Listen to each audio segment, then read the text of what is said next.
Assalamualaikum warahmatullahi wabarakatuh dan salam sejahtera. Anda sedang menonton Soal Rakyat. Saya Mior Abdul Malik Rayani. Terima kasih kepada anda yang memilih kami pada waktu ini. Hari ini sangat istimewa di tengah-tengah kebimbangan kita ni yang menyaksikan beberapa negara berdepan peningkatan semula kes COVID-19 dan kemudian muncul pula varian baru yang memaksa beberapa negara menekan sekatan-sekatan tertentu semula. Tapi kita di Malaysia alhamdulillah situasinya sangat terkawal dan tentunya Kementerian Kesihatan Malaysia yang menjadi tumpuan bila kita bercakap tentang soal ini. Tapi hari ini kita nak beri tumpuan perbincangan kita kepada topik yang agak berbeza, iaitu memerangi penyakit berjangkit dan tidak berjangkit.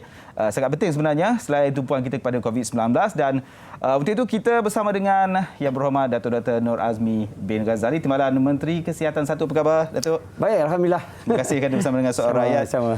Baik, yalah, kita pun tahu Kementerian Kesihatan antara yang paling sibuk, yang paling menjadi tumpuan ketika ini. Tapi kita nak tahu juga bagaimana agaknya keadaan hospital kita ketika ini. Yalah, kita dah buka kembali sempadan dan rakyat juga telah banyak bergerak ke sini. Tapi kita pun tahu keadaan kes masih terkawal. Tapi kita nak tahu jugalah keadaan terkini hospital kita di seluruh negara, Datuk. Ya, hospital pada satu ketika dulu, contohnya di Lembah Kelang, pada 2-3 bulan dulu, melebihi 100% kan. Sesak, ICU padat dan ventilators banyak digunakan. Tapi kemudian dengan tindakan KKM sepadu, maka benda itu telah dapat kurangkan below 100% dan keadaan dah tenang. Sekarang ni sejak kita di kebanyakan negeri di fasa 4 pemulihan negara dan orang dah bebas antara negeri boleh bergerak, ada sedikit peningkatan dan ada satu ketika di hospital, contohnya Hospital Sungai Buloh ada satu ketika naik sikit dan sebagainya, tapi keadaan masih terkawal dan kita terus menerus menasihatkan hampir tiap-tiap hari supaya jaga SOP, ikut norma baru dan tingkatkan orang yang mendapatkan vaksin. Semua ini akan menolong menurunkan kadar kes, kadar admission ke hospital, kadar pemasukan ke ICU, penggunaan ventilator dan seterusnya kadar kematian. Pada ketika ini masih lagi dalam trend yang menurun. Baik, Datuk, baru-baru ini yang kita sedia maklum, Perdana Menteri telah membentangkan rancangan Malaysia ke-12 dan antara yang intipatinya juga sektor kesihatan juga antara yang menjadi intipatinya. Tapi kalau kita lihat, mungkin Datuk boleh kongsikan bagaimana agaknya pencapaian sektor kesihatan di sepanjang tempoh RMK 11 terdahulu. Ya. Baik, terima kasih Malik. Jadi pertamanya saya just nak ceritakan bahawa kesihatan ini adalah harta kita. Ya. Hilang duit boleh cari. Betul. Hilang kesihatan merana diri. Sebab tu mencegah lebih baik dari merawat. Dan mencegah ni murah, mudah, seronok dan outcome-nya, hasilnya insya-Allah akan jadi baik. Inilah pencegahan yang kita nak buat. Sedangkan merawat tu sakit, mahal, derita dan outcome-nya kita bimbang. Setengah-setengahnya kecundang di tengah jalan. Sebab itulah pepatah mengatakan sediakan payung sebelum hujan. Jangan terkantuk baru tengadah. Jangan sampai nasi jadi bubur. Inilah yang kerajaan nak buat. Ya, betul. Okay. Dan saya tetap mengatakan kita rakyat semua jangan buat tak kisah. Kerana sesal dahulu pendapatan. Jadi RMK 11 yang telah berakhir, ada banyak pencapaian sebenarnya yang hebat-hebatlah. Tapi saya nak nyatakan beberapa perkara dan ada sedikit data nak disampaikan. Yang pertamanya, kita dengan konsep hospital cluster telah wujudkan 42 hospital cluster dengan 114 hospital di bawah memayungi hospital ini, dapat menurunkan kadar kepadatan hospital besar dan berkongsi kepakaran di antara hospital-hospital daerah yang kecil. Itu satu perkara. Dan juga peningkatan klinik kesihatan, hospital dan institut perubatan dan juga klinik kesihatan gigi. Ketiganya, kita meningkatkan lagi klinik kesihatan bergerak, flying squad dan sebagainya untuk kawasan pedalaman. Contohnya, kita ada 229 klinik kesihatan bergerak dan 1,730 pasukan gigi bergerak. Ini antara pencapaian-pencapaian. Antara pencapaian yang hebat juga adalah WHO mengiktiraf eliminasi transmisi HIV dan juga sifilis pada tahun 2018. Maknanya transmisi vertikal daripada mak kepada anak tu. Kita telah berjaya di sini. Dan seperkara lagi ialah Malaysia, WHO telah mengiktiraf kerajaan Malaysia dalam Mindset 2. Mindset 2 adalah singkatan daripada Malaysia Strategic Framework for and emerging diseases, mana penyakit-penyakit baru and public health emergencies. Saya masih ingat lagi WHO datang ke Malaysia 2019 bulan 8 ke bulan 9 telah memberi pengiktirafan bahawa Malaysia bersedia untuk menghadapi krisis kesihatan awam. Dan kebetulan pada hujung 2019 datang COVID dan kita terpaksa berhadapan. Ini yang kita telah ada kesiapsiagaan kita di situ. Jadi plan ini adalah MySet 2 plan 2017 hingga 2021 dan kita mengimplementasi perkara ini. Seterusnya kita juga terpilih sebagai negara yang menjalankan ujian klinikal vaksin. Kalau kita perhati ada beberapa syarikat dunia yang mengadakan ujian klinikal vaksin di sini. Dan sekali lagi Malik, saya nak bagi tahu program imunisasi kebangsaan yang telah wujud daripada 1950-an lagi sebenarnya telah berkembang dengan baik. Pada 2019, 99% tahun 1 kita berjaya bagi vaksinasi dan juga 83% pelajar-pelajar berumur 13 kita bagi vaksinasi HPV, Human Papilloma Virus, untuk mencegah kanser cervix. Dan seterusnya yang pentingnya adalah kita telah meningkatkan literasi kesihatan. Maknanya literasi maknanya orang tahu tentang perkara yang tentang kesihatan, dia menggunakan ilmu yang dia ada, dia mencari di mana tempat dia boleh dapat rawatan dan sebagainya. Jadi pengukuhan tu dibuat oleh contohnya Cospen. 5,872 tempat. Kombi, kita semua tahu perkara-perkara ini. Kombi 2,761 tempat. Dan juga program-program seperti kenali ubat anda, dan juga tunas doktor muda di 1,842 prasekolah. Ini cadangan. Dan juga kelab doktor muda di 3,286 sekolah rendah dan di 572 sekolah menengah, serta program PROSIS, program siswa sihat. Ini mana di universiti lah. Di universiti sebanyak 671 institut pengajian tinggi. Ini antara perkara-perkara, banyak lagi sebenarnya. Ini perkara besar yang kita nak nampakkan dalam RMK 11. Dan sudah pasti dengan pertambahan penduduk, dengan banyak masalah-masalah yang mendatang dan sebagainya, kita perlu buat lebih lagi lah. Pada RMK 12 ni lah yang kita akan cuba bincangkan pada hari ini. Sudah banyak sekali kejayaan itu yang saya pick up. Saya telah pick up beberapa perkara yang saya kira penting untuk kita bawa ke RMK 12 ini. Yang saya sebut tadi. Seluruh rakyat Malaysia sebenarnya mendoakan agar kecemerlangan itu konsisten dan berterusan dalam RMK 12 ini. Baik Datuk, kita nak terus ke topik kita hari ini, memerangi penyakit berjangkit dan penyakit tidak berjangkit ini. Mungkin Datuk boleh memberi gambaran senarionya bagaimana keadaan penyakit berjangkit dan tidak berjangkit di Malaysia pada waktu ini. Sekarang ni kita Malaysia ni sedang menghadapi dipanggil beban dua kerja. Beban dua kerja sebab satu CD communicable diseases, penyakit-penyakit lah, dan satu NCD, orang sebut NCD, non communicable diseases, ataupun penyakit tidak berjangkit. Dua-dua ni ada. Semasa PKP kita lihat kes-kes penyakit contohnya denggi, TB menurun sebab orang tak keluar.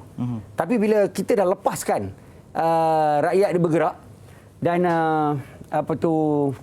kita ada pergerakan ini, maka kita dapat lihat penyakit-penyakit ini mula dah naik balik. Saya bagi contoh lah, kalau seseorang tu mempunyai NCD ataupun penyakit tidak berjangkit, risiko dia untuk kena COVID umpamanya dan kematian dah tinggi. Dan satu lagi risiko mereka-mereka yang berisiko tinggi seperti warga emas adalah tinggi. Dan kalau kita dapat lihat Malik, NHMS, tinjauan kesihatan kebangsaan dan mobiliti kebangsaan 2019. Saya sebut NHMS lah, senang, National Health Mobility Survey. NH19 2019. Kita buat yang ni dulu start daripada 1986, 10 tahun sekali. Mulai 2011 kita buat 4 tahun sekali. Jadi kita tujuan nak tengok prevalent penyakit, nak tengok persepsi rakyat, nak tengok apa yang jadi pada tindakan kita sebelum ni. Ini yang kita nak tengok. Hari ini kita dapat lihat rakyat Malaysia ni 18% ada diabetes. 1 dalam 5. 1 dalam 5, lebih kurang 3.9 juta orang. Dan 30% ada darah tinggi. 3 dalam 10 orang. Dan pada ketika ni ramai yang tak tahu dia ada darah tinggi. Yang tahu dah ambil ubat tapi tak stabil. Hanya berapa persen saja yang dapat stabilkan darah tinggi dia. Dan kita dapat lihat lagi satu lagi perkara yang sangat-sangat serius yang negara kita hadapi ialah tentang obesity, overweight. Sekarang ni 1 dalam 2 orang overweight. Satu dalam dua orang. Maknanya kita dua ni tak tahu siapa yang overweight ni. Itu kena tengok ketinggian. Nampaknya itu macam 50% lah tu Ya, maksudnya. 50%. Malah kalau kita pergi detail sikit, 52% mengalami abdominal obesity, which is very dangerous. Sebenarnya bahaya. Ini yang saya kata tadi, tak boleh ambil tak kisah. Dan kita kena perbaiki literasi kita. Ini contohnya rakyat Malaysia 95% tak makan sayur seperti yang disarankan. Malik makan sayur tak hari ni? Makan. Itu hobi. Ulang-ulang tu Alhamdulillah hobi. lah. Itu kegemaran tu. Itu bagus. Itu maknanya kisah. Kan? Saya dan 1 dalam 4 orang tidak buat senaman yang cukup, aktiviti fizikal. Sebab tu saranan untuk 10,000 langkah tu, saya sangat-sangat kempen perkara tu.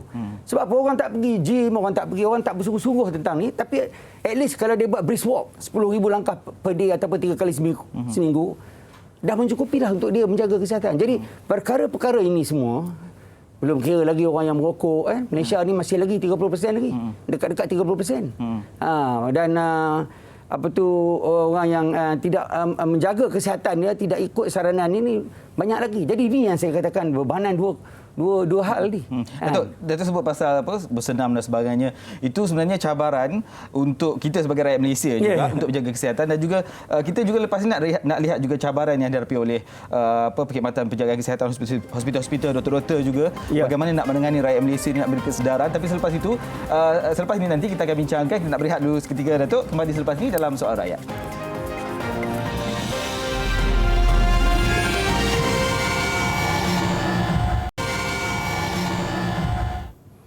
Terima kasih kepada anda yang terus setia bersama dengan Soal Rakyat. Kita masih lagi bersama dengan Yang Berhormat Timbalan Menteri Kesihatan 1, Yang Berhormat Datuk Dr. Nur Azmi Ghazali, membincangkan tentang topik memerangi penyakit berjangkit dan penyakit tidak berjangkit. Kalau sebelum rehat tadi, Datuk ada menyebutkan tentang cabaran dan juga bagaimanakah situasi untuk menangani rakyat Malaysia ni, ada yang dah mengalami obesiti, dah nisbahnya hampir dalam 2 orang seorang tu. Baik, ini saya rasa secara keseluruhannya memberikan cabaran kepada sektor kesihatan, terutama sekali nak mengendalikan bilangan pesakit, mengendalikan bagaimanakah perkembangan itu. Kita bimbang ia akan bertambah. Mungkin Datuk boleh jelaskan sikit bagaimana agaknya peningkatan beban penyakit berjangkit ini kepada, dan juga cabarannya itu kepada perkhidmatan ataupun sektor kesihatan ini. Terima kasih, Malik. Memang betul. Bila saya katakan suasana yang macam tu, dan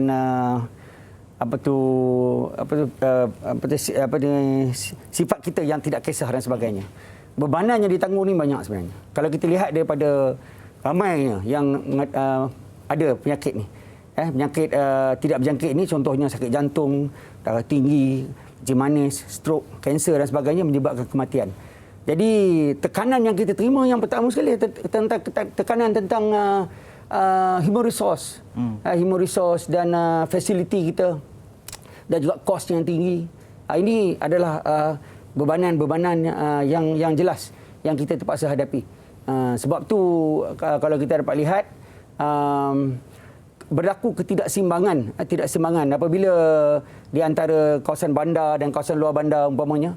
Lepas tu kita dapat lihat orang beratur panjang dekat klinik di kawasan saya di Pulau Limbagan Serai.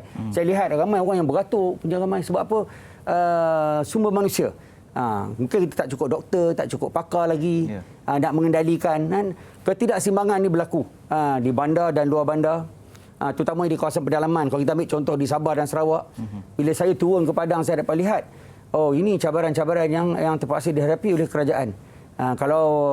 Kalau kita tak fikirkan bagaimana untuk mengatasi perkara ini, maka lambat laun kita akan menghadapi masalah yang besar. Sebab apa? Kita nak menuju kepada negara maju. Dan negara maju macam mana kalau tidak ada kesihatan yang baik? Kita tak boleh ada negara yang maju ekonominya tapi rakyatnya sakit. Dan hari ini saya tak tahu kita nak definisikan macam mana. Dengan statistik yang kita ada hari ini, dengan hasil daripada tinjauan kebangsaan yang kita buat hari ini, adakah kita ni negara sakit atau negara yang sihat? Kemana arah tuju kita? Sebab tu kita dapat lihat apa yang disarankan oleh Yang Amat Berhormat Perdana Menteri yang akan lakukan kerajaan ini adalah untuk membawa kesejahteraan dan kesihatan kepada rakyat. Ini yang kita buat sekarang. Datuk, adakah Datuk melihat macam yalah kita menjalani tempoh PKP hampir 2 tahun, memang rakyat duduk di rumah, yalah dengan duduk rumah tu senamannya kurang. Adakah itu juga antara faktor yang boleh nampak macam peningkatan ke kepada jumlah pesakit yang kita sebutkan tadi, obesiti dan sebagainya, nisbahnya tu meningkat tu? Memang betul. Sebab apa? Kita kena positif, saya bagi tahu. Sebenarnya banyak benda kita boleh buat di rumah. Siapa kata di rumah kita tak boleh buat exercise? Boleh buat dalam exercise. Kita duduk atas bangku pun kita boleh buat exercise. Kan? Dan kenapa pula kita duduk kat rumah kita mesti makan banyak? Ini pun tak betul juga. Kan? Sebab tu kita kena makan cara sihat. Belajar cara pemakanan yang sihat. Belajar cara penyediaan makanan yang sihat. Dan kita makan bila perlu. Kalau tak lapar jangan makan. Itu undang-undang ni. Rasulullah dah beritahu lah. Jadi kalau kita tak lapar pun kita makan. That is a problem. Kan? So, maknanya saya faham apa yang Saudara Malik cuba nak cakap. Apabila kita duduk di rumah banyak, kita start. Sebenarnya masalah kesihatan mental pun bergerak daripada situ juga. Kan? Bergerak daripada situ juga. Sebab apa? Maklumlah semua duduk dalam rumah tu. Kan? Dan dapat jaga makan. Jadi kita dapat lihat tu saya nak sebutkan tadi. Dalam NHMS, kajian yang dilakukan ni 6.4% rakyat Malaysia menggunakan fasiliti kerajaan. Maknanya 64.6% rakyat Malaysia masih memilih fasiliti kerajaan untuk mendapat rawatan. Boleh bayang tak apa jadi kepada fasiliti kerajaan? Padat. Padat. Sebab tu usaha-usaha untuk menambahkan memperbaiki fasiliti, menambahkan human resource, tenaga kerja kita dan juga membantu dalam kos perawatan ni perlu dibuat. Perlu dibuat untuk menyelesaikan masalah ini. Bergerak ke depan, Datuk, mungkin apa agaknya hala tuju kerajaan dalam RMK ke-12 ini untuk mengatasi cabaran-cabaran khususnya dalam memerangi NCD, sebab yalah mungkin lama makin meningkat, mungkin jumlah pesakit juga meningkat. So jadi dalam RMK ke-12 ini tentu ada hala tuju yang ditetapkan oleh KKM sendiri. Yalah, itu sebab hari ini kita dapat lihat kebanyakan perkara telah dilakukan. Pada masa kini ialah tentang bagaimana untuk kita menambah baik. Saya sebut menambah baik, melihat balik ke belakang, memperbaiki, memperkukuhkan, memperkasakan. Contoh-contohnya macam usaha-usaha kita untuk saring dan mendiagnose penyakit seperti kanser. Kan? Usaha kita intervensi untuk mencegah obesiti. Kerana Malik, obesiti dia adalah ibu penyakit. Daripada obesiti ni dia datang kencing manis, darah tinggi, jantung. Daripada kencing manis, darah tinggi, jantung, dia datang pada penyakit buah pinggang. Dia datang pada penyakit sendi, dia datang pada kanser dan sebagainya. So obesiti itu ibu dia. Ibu dia tu sebelum orang kena kencing manis. Jadi intervensi kepada penyakit obesiti sangat penting. Daripada sekolah, daripada IPT dan juga pada komuniti dan sebagainya. Contoh-contoh lainnya seperti memperkasakan lagi klinik Cure and Care. Klinik Cure and Care sebagai one stop center. Satu pusat sehenti untuk masalah ketagihan dadah. Ini semua untuk memperkasakan. Sebab program-program ni dah ada. Tapi oleh sebab masalah masih berleluasa, maka kita tingkatkan. Sebab tu kalau kita dapat lihat, salah satu daripada masalah penyakit tidak berjangkit ialah masalah mental. Hari ini kes bunuh diri meningkat. Kan? Dulu 2019 609 orang. 2020 630 orang. Peningkatan sebanyak 22%. Peningkatan sebanyak 2%. 22 orang, 2%. Dan kalau dapat lihat pada tahun ini hingga Mac hari itu kajian dibuat 336 orang. Sedangkan pada tahun lepas pada waktu yang sama Januari hingga Mac adalah 112 orang. Itu dah peningkatan 67%. Jadi disebabkan masalah sekarang, masalah COVID, pandemik ni, dan kita pun dah kena kurung dekat 2 tahun dah ni, kan? Nak masuk tahun 2 tahun daripada PKP pada bulan Mac, 18 bulan Mac dulu. Macam-macam fasa PKP dan kemudian dengan kita buat program vaksinasi dan sebagainya. Jadi orang dah terkesan. Hari ni ramai orang yang menelefon talian bantuan psikososial lebih daripada 230,000 orang sejak hari itu sampai sekarang ni. Dan masalah emosi, masalah pendapatan tak ada, masalah kerja tak ada, dan semua ni menyebabkan masalah. Sebab tu hari ni kerajaan kita buat baru-baru ni kita buat pada hari mental health, hari kesihatan mental sedunia pada 10 bulan 10 baru-baru ni 10 bulan 10 kita melancarkan program media, promosi media, iaitu Let's Talk Minda Sihat. Let's Talk Minda Sihat maknanya kita program supaya kita dapat menceritakan pada orang, mendengar daripada orang, bertanya dan juga minta tolong. Di mana kita minta tolong. Jangan kita terjebak dalam usaha-usaha sampai kes bunuh diri umpamanya. Jadi program mental ini sangat penting. Sangat penting. Sebab tu of course lah KKM buat macam-macam inisiatif lah. Nanti mungkin saya boleh terangkan nanti bagaimana untuk menyelesaikan masalah ni. Jadi kita lihat daripada penyakit tidak berjangkit dan sampailah ke masalah kesihatan mental tergugat. Ini masalah yang besar sebenarnya. Dan kita kena hadapi dengan secara yang holistik dan melibatkan semua kementerian, agensi-agensi yang terlibat dan sebagainya. Maknanya dalam erti kata lain yang kita selalu kata tu whole nation and whole society approach. Maknanya pendekatan tu melibatkan seluruh rakyat lah sebenarnya. Baik, tadi Datuk menyebut tentang sikap yang rakyat Malaysia mungkin jadi faktor peningkatan ataupun punca kepada NCD ini. Kita nak menyentuh tentang itu sekejap lagi. Kita nak berehat dulu, Datuk. Kembali selepas ini dalam Soal Rakyat. Ya.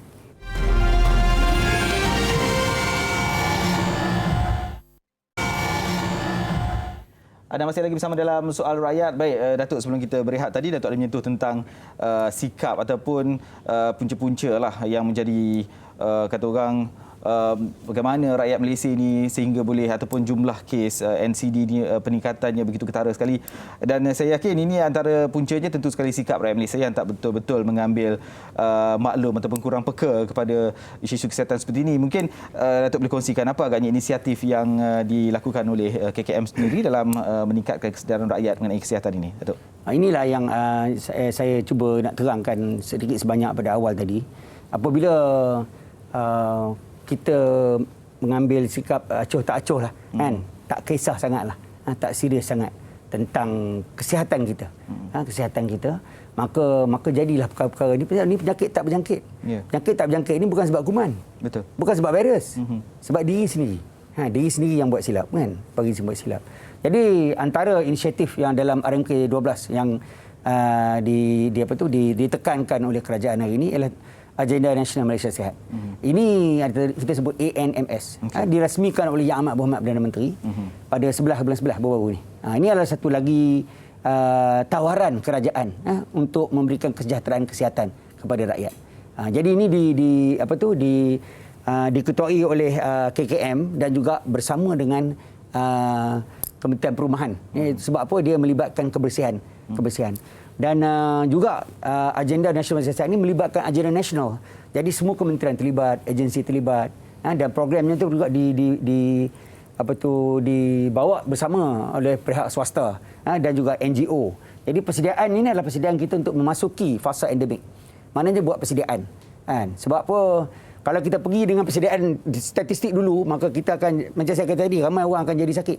Jadi sakit. Jadi program ni yang baru ini dilancarkan, dia adalah program 10 tahun. Daripada 2021 sampai 2030.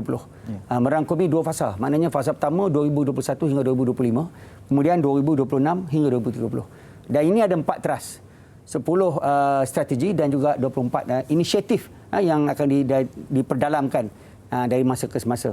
Jadi 4 teras tu, pertama promosi pembudayaan hidup sihat. Budaya hidup sihat. Yang keduanya ialah mempromosi perkhidmatan kesejahteraan kesihatan. Ini adalah kerajaan maknanya. Mempersiapkan semua fasiliti dan sebagainya untuk memudahkan akses kepada kesihatan. Dan yang ketiganya adalah kawalan kesihatan kendiri. Maknanya banyak benda ni kita nak kena buat sendiri sekarang ni. Jangan tunggu sampai orang semua nak ajar kita. Arti kita kena cepat. Dan yang akhirnya teras yang keempat adalah tentang kebersihan persekitaran. Inilah yang sangat-sangat melibatkan PBT, pihak berkuasa tempatan ataupun Kementerian Perumahan dan Kerajaan Tempatan. Tentang kebersihan lah, sampah dan sebagainya lah.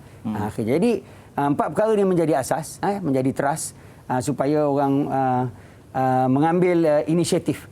Dan kalau saya boleh sentuh lagi, yang kita sebut dalam NHMS tu hanya 40% dalam literasi kesihatan. Bermakna 1 dalam 3 orang.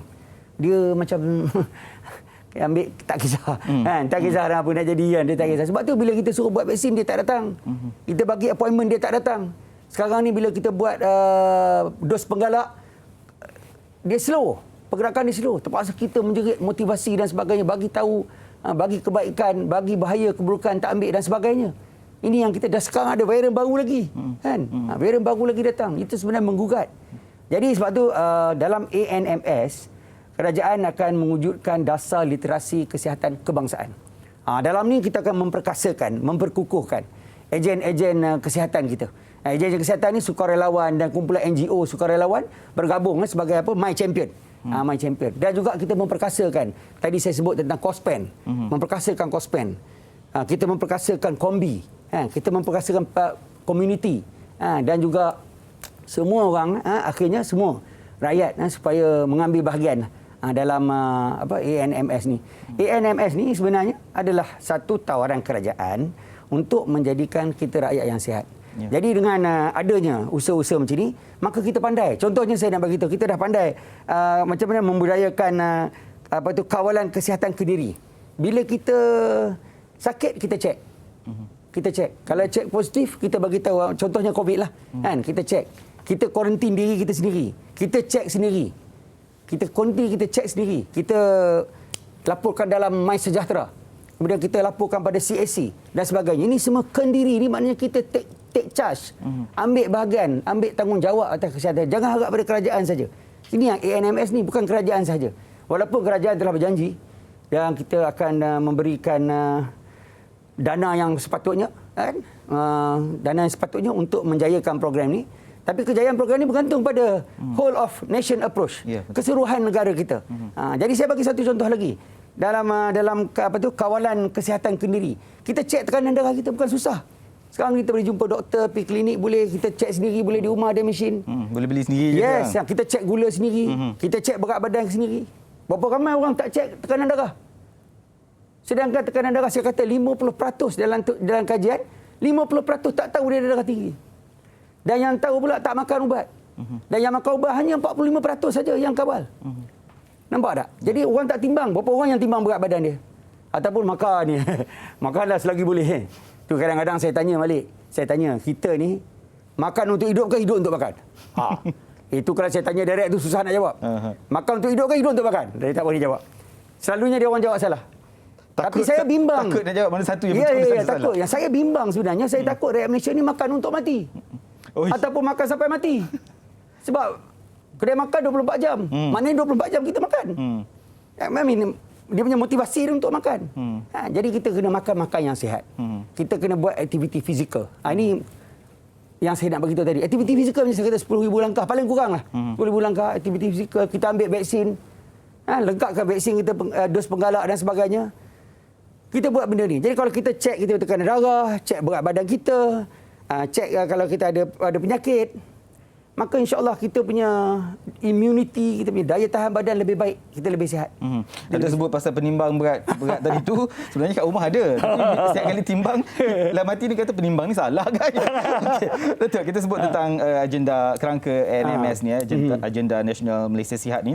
Tentu sekali matlamat akhirnya untuk rakyat. Mungkin boleh Dato' jelaskan juga apa manfaat ANMS ini kepada keluarga Malaysia secara keseluruhannya. Kita nak tahu apa yang dirangka oleh kerajaan tu, apa kesan akhirnya yang rakyat sendiri boleh rasakan, dan ini sebenarnya yang didambakan oleh kerajaan. Alhamdulillah saya nampak kerajaan yang buat ANMS ni satu benda yang sangat bertepatan dengan masa ni lah. Dengan saya selalu melihat statistik tu. Kalau kita tengok kencing manis daripada 2015 11%, kemudian 2011 15%, sekarang dah jadi 17%. Dan juga begitu juga dengan obesity. 2005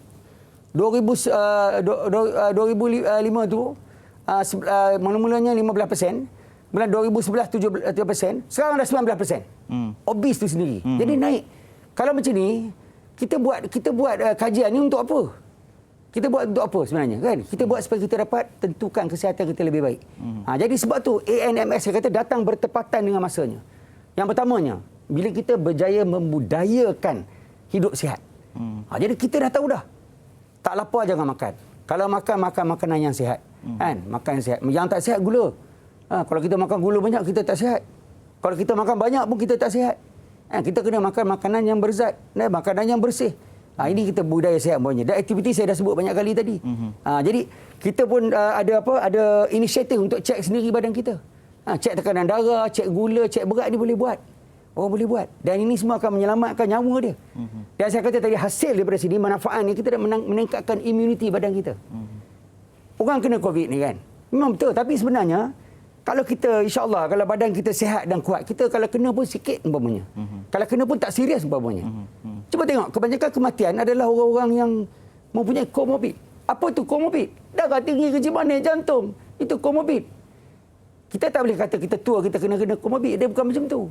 Dia jaga kita. Jadi, satu tadi, pembudayaan badan sihat, meningkatkan imuniti badan kita. Dan saya ingat, kemahiran saringan diri saya sebut tadi. Dan juga apabila kita buat usaha macam ni, kan saya kata dia whole nation approach. Ini satu konsep bersatu. Konsep penyatuan. Saya kata penyatuan hati, penyatuan fikir, kita semua ke arah yang sama. Ini juga boleh, macam sukan lah. Sukan katanya boleh menyatu padukan kita. Kan program kesihatan boleh menyatu padukan kita. Sukarelawan bergabung, kita nak wujudkan My Champion. My Champion. Ini perkara yang penting. Dan seperti yang saya sebut tadi, kita jangan lupa tau, dalam 4 teras tadi di bawah sekali adalah tentang kebersihan persekitaran. Itu alam sekitar. Alam sekitar, teras tadi. Dan ini adalah dia punya ketuanya adalah Kementerian Perumahan dan Kerjaya Tempatan, PBT. Jadi sekali lagi kita gabung. Jadi ada penggabungan di situ. Jadi ada satu fikir kat situ. Bagaimana kita dapat menyelamatkan nyawa manusia, menyelamatkan negara kita pada saat-saat yang macam ni. Jadi kerajaan ni very proaktif. Sekarang dia buat keluarga Malaysia. Tu nampak dah keluarga tu. Kita keluarga sekarang. Kan? Tanpa mengira apa bangsa, apa agama, kita dah jadi keluarga Malaysia. Jadi sentiasa kita katakan. Sebab tu sebab ANMS ni adalah tawaran kerajaan untuk keluarga Malaysia, demi keluarga Malaysia, dan kita semua sepatutnya menyokong dan bekerjasama supaya ia menjadi satu kenyataan, satu kebaikan bagi kita. Begitu bermotivasi juga selain pada kita mendengar. Baik, Datuk, kita nak pergi ke rehat kita yang terakhir ni, di pusingan terakhir nanti kita nak menyentuh tentang vaksinasi ini yang juga menjadi tumpuan, tapi bukan terhad kepada vaksinasi COVID-19, kita nak melihat vaksinasi secara keseluruhannya. Dan jangan ke mana-mana, teruskan bersama kami dalam Soal Rakyat.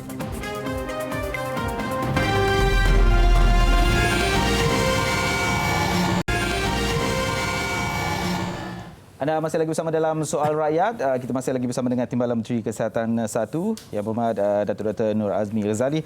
Baik, Datuk, kita bercakap tentang program vaksinasi ini, tapi dalam skop yang lebih luas. Sekarang ini ramai orang kalau kita sebut tentang vaksinasi ini hanya tertumpu pada COVID-19. Tapi sebenarnya Malaysia telah pun menjalankan program vaksinasi ini begitu lama sekali. Telah melindungi rakyat Malaysia dari pelbagai penyakit sebenarnya. Tapi kita nak menyebut tentang program vaksinasi dan imunisasi dalam kalangan masyarakat bagi menggunakan insiden penyakit berjangkit ini. Mungkin Datuk boleh terangkan lebih lanjut tentang penyakit cegahan vaksin ini dan apa agaknya usaha-usaha yang diambil oleh kerajaan untuk mengawal penularan penyakit ini. Terima kasih, Malik. Betul seperti yang Malik cakap tadi, orang ni tak payah buat terkejut sebenarnya. Vaksinasi ni, saya dah cerita dari awal dia. Dia sejak 1950-an lagi. Boleh selak baju tengok parut kat sini. Boleh tengok parut kita punya TB kita kan, dah cacar. Itu orang yang lama lah. Jadi dah lama dah. Dan kerajaan tidak mewajibkan. Kerajaan bagi free. Kan? Bagi free. Kita dapat percuma untuk jaga penyakit-penyakit. Banyak penyakit-penyakit cegahan vaksin sebenarnya. Cegahan vaksin. Jadi vaksin ni adalah kita dia panggil inoculate, kita masukkan kuman yang telah dilemahkan, yang telah dimatikan ataupun konsep ni dalam badan kita, dan dia akan mencetuskan satu rangsangan untuk mengeluarkan antibodi untuk lawan penyakit itu. Jadi bila dia kena penyakit itu sebenarnya dia akan lawan. Contohnya demam campak, contohnya batuk kokol, hepatitis dan macam-macam lagi. Dan saya selalu sebagai seorang doktor, saya dulu berkhidmat di klinik sendiri, dan memang saya kata vaksinasi ni orang putih kata is the bread and butter of our life already. Tiap-tiap hari kita bagi vaksinasi. Budak kecil kita bagi vaksinasi. Budak sekolah kita bagi, contohnya kita bagi vaksinasi. Bila orang jatuh, pernah tak jatuh aksiden?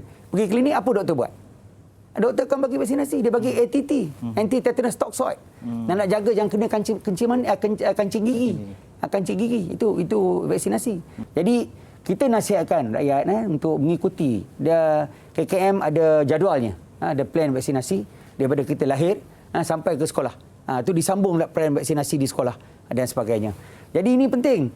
Kalau yang kita bimbang ialah tentang kes-kes penolakan vaksin. Saya percayalah sebenarnya orang yang tak mau ambil vaksin ni, dia tidak mendapat maklumat yang tepat. Saya husnuzon lah. Sangka baik lah. Sebab tu usaha untuk memberi pengetahuan baik di media massa, media elektronik, media cetak dan sebagainya perlu diteruskan. KKM sentiasa berteruskan. Jadi saya tak kata kita nak kena berdebat untuk perkara ini. Tidak. Tapi kita menerangkan. Sebab kita tahu banyak nyawa telah diselamatkan di dunia ini dengan adanya vaksin. Dan di Malaysia pun juga sama. Sampai kita bagi untuk polio, kita bagi vaksin dan sebagainya. Untuk hepatitis kita bagi vaksin.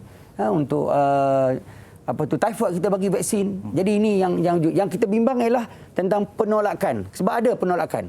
Ada kumpulan yang ragu-ragu, ada yang kumpulan yang tidak percaya dan tidak mahu.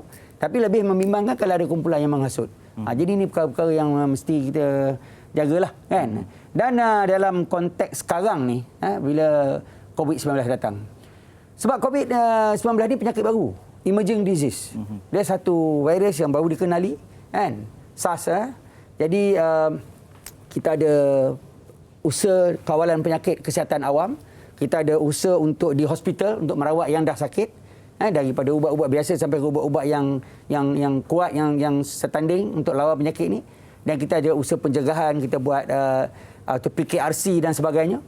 Ini yang kita buat. Dan satu lagi kaedahnya ialah tentang vaksinasi. Dan vaksinasi ni telah wujud dan telah dilakukan di negara-negara lain. Dan di Malaysia ni kita telah bermula pada 24 Februari dulu. Di mana Yang Amat Berhormat Perdana Menteri pada masa itu adalah orang yang pertama mendapat vaksinasi itu. Jadi kita dah buat lama di Malaysia. Dan sejak kita kurung diri kita ni, kita dapat lihat kesan-kesannya bertambah baik, kan. Tapi bila orang tidak ikut SOP, bila orang tidak melanggar nasihat-nasihat yang diberikan oleh KKM, maka kita dapat lihat kes-kes akan meningkat. Datuk, kita masih lagi bercakap tentang kerangka program imunisasi COVID-19 kebangsaan ataupun PIK ini ketika negara kita nak pun beralih daripada fasa pandemik ke fasa endemik. Bagaimana agaknya Datuk melihat ataupun Datuk boleh kongsikan pelaksanaan PIK pada waktu ini, terutama sekali PIK untuk remaja dan juga kanak-kanak pada waktu ini yang sedang giat dilaksanakan ketika ini? Ya, terima kasih Malik, Saudara Malik. Jadi kita kepada topik yang memang betul-betul sekarang ni kita sedang buat dengan hebatnya, kita buat vaksinasi di seluruh negara. Jadi seperti saya kata tadi, PIK bermula, PIK program imunisasi COVID kebangsaan bermula pada 24 bulan 2, iaitu untuk mereka yang dewasa 18 tahun ke atas. Dan pada ketika ini kita dah mencapai untuk dewasa 96.8% yang telah diberikan vaksinasi penuh. Itu satu pencapaian yang baik. Tetapi pada keseluruhan rakyat Malaysia, dia hanya kita mencapai sekarang ni 77.7%. Dan target kita adalah sekurang-kurangnya untuk mencapai 80%. Antara yang terbaik di dunia. Antara terbaik di dunia juga. Dan satu lagi yang saya sendiri yang mengendalikannya di KKM ni adalah mandat daripada Yang Berhormat Menteri kepada saya ialah tentang PIK remaja. PIK remaja ni bermakna 12 hingga 17 tahun. Okey, budak sekolah lah. Pelajar-pelajar sekolah. Dan kita bermula sebenarnya asal awal pada 18 bulan 9 Sarawak mula dulu. Sarawak mula dulu. Dan kemudian diikuti Labuan 11 bulan 9 dan 19 bulan 9 Sabah bermula. Tetapi program PIK remaja ni kita launch di Putrajaya dengan pada 20 bulan 9. Dan kita punya target ialah kita capai 60% yang mendapat first dose pada bulan November ni, dan juga 80% full vaccination pada bulan Disember ataupun sekurang-kurangnya pada waktu sekolah dibuka pada tahun depan, iaitu bulan 2, bulan 3. Tetapi alhamdulillah dengan kerjasama semua orang, kita telah mencapai 60% pada 9 hari bulan 10 dan 80% dos pertama pada 21 bulan 10. Dan pada 15 hari bulan 11 kita dah mencapai 80% full dose, maknanya second dose. Pencapaian lebih awal daripada situ. Jadi satu pencapaian yang baik, maknanya alhamdulillah kita seronok sebab apa, anak-anak kita nak pergi ke sekolah. Ini kita buat ni untuk remaja sebab nak menjaga anak-anak, keselamatan anak-anak kita. Sebab tu saya sarankan kepada ibu bapa, berilah konsen. Dan yang belum dapat, datanglah cepat ke KK hospital dan sebagainya, ke klinik swasta sebagainya untuk mendapat suntikan. Jadi saya nak ambil kesempatan ini jugalah, Saudara Malik, untuk mengucapkan jutaan terima kasih kepada KKM, khususnya BPKK, kepada KPM, kepada agensi-agensi lain, MARA, JAKIM dan sebagainya, dan juga Protect Health yang telah banyak membantu menerusi vaksinasi pihak swasta. Dia panggil ACO, Health Care Organizer. Itu adalah GP-GP, pengamal swasta. Dan juga kepada frontliners, baik daripada frontliners, barisan hadapan KKM ataupun bukan KKM, dan juga agensi-agensi yang lain beruniform, PDRM, ATM, APM, Rela dan sebagainya, dan juga penjawat-penjawat awam yang telah dimobilisasikan oleh JPA dan sebagainya. Semua orang terlibatlah. Sebab itu kita kata ini satu, saya anggap ini satu test of unity, acid test juga, ke cara kita bersatu untuk menyelamatkan nyawa. Banyak pahala ni. Betul. Baik, Datuk, kita pun dah sampai ke penghujung perbincangan sebenarnya, tapi mungkin di penghujung ini kalau dapat Datuk boleh simpulkanlah ataupun apakah harapan KKM sendiri kepada mungkin dalam kalangan mereka yang terlibat khusus dalam KKM, rakyat juga bergerak ke hadapan ini. Apa harapan Datuk dalam kita nak laksanakan kita nak sebut RMK 12 ke, ataupun secara keseluruhan kita nak berdepan keadaan endemik ini secara umumnya? Terima kasih. Kita sedang menuju pada endemik. Belum sampai lagi. Dan adalah dia punya ada punya data-data yang kita perlu lepasi. Contohnya 80% vaksinasi penduduk Malaysia. Sekarang ni baru 77.7%. Ada benda-benda yang kita kena lepasi dan kita menuju ke arah itu. Sebab tu kita buat ANMS untuk sama-sama belajar, sama-sama ambil berat dalam perkara ini. Dan seperti yang kita katakan tadi, vaksinasi tadi, impaknya hari ini kita tengok kes turun. Kes turun, masuk ward turun, masuk ICU turun, penggunaan katil turun, kematian pun turun. Turun Alhamdulillah. Turun hari ini. Dan kalau dapat tengok R0 kita makin turun. Daripada 2 minggu lepas, hari ini turun daripada 1.5. 2 minggu lepas. Turun. Hari ini 0.96. Itu petanda baik sebenarnya. Dan saya harap kerajaan rakyat maintain, jaga SOP, norma baru, dan terus menerus bersama-sama kita menjaga demi kesihatan kita semua. Dan kalau boleh saya sebutkan rumusannya tentang program ni, program penjagaan kesihatan ANMS ni khususnya patut diperkemaskanlah. Program ni untuk perkemaskan supaya akses kepada kesihatan kita dapat dan penyampaian kita lebih cekap dengan kos yang lebih mudah. Dan program ni juga akan memberi fokus kepada warga emas, mereka-mereka yang dah umur dah lebih daripada 60 ke atas. Ini adalah perkara yang penting. Dan keduanya, pandemik ni mengajar kita banyak benda. Yes, pandemik ni ujian daripada Allah SWT. Pandemik ni patutnya menginsafkan kita tentang penjagaan kesihatan kita, kan. Dan memberi erti bahawa betapa pentingnya negara untuk ada sektor penjagaan kesihatan yang baik. Jadi apa yang saya nak terangkan, pandemik ni mengajar kita betapa pentingnya kesiapsiagaan untuk menghadapi bencana dan mungkin pandemik yang akan datang. Kita tak tahu apa penyakit. Itu penting. Dan akhir sekali, kunci kejayaan program ini ataupun kunci kejayaan RMK 12 Kementerian Kesihatan ini adalah bergantung pada whole of nation approach.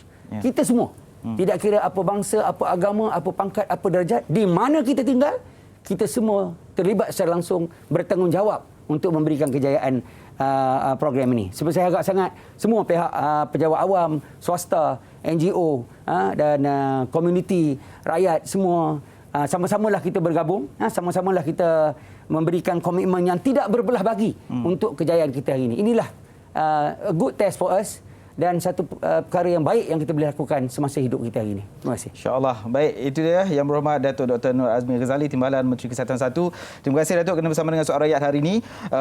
Selain kita mendengar hasrat apa yang nak dibawakan oleh KKM, saya rasa macam hari ini macam sesi perundingan dengan doktor peribadi. Banyak sekali input penting untuk kita sebagai rakyat Malaysia. Bukan sekadar kita mendengar apa yang diaspirasikan oleh KKM, kita juga dapat input untuk kesihatan peribadi kita seperti yang dikongsikan oleh Yang Berhormat Datuk tadi. Baik, sekian itu saja Suara Rakyat untuk hari ini. Terima kasih sekali lagi tetamu kita.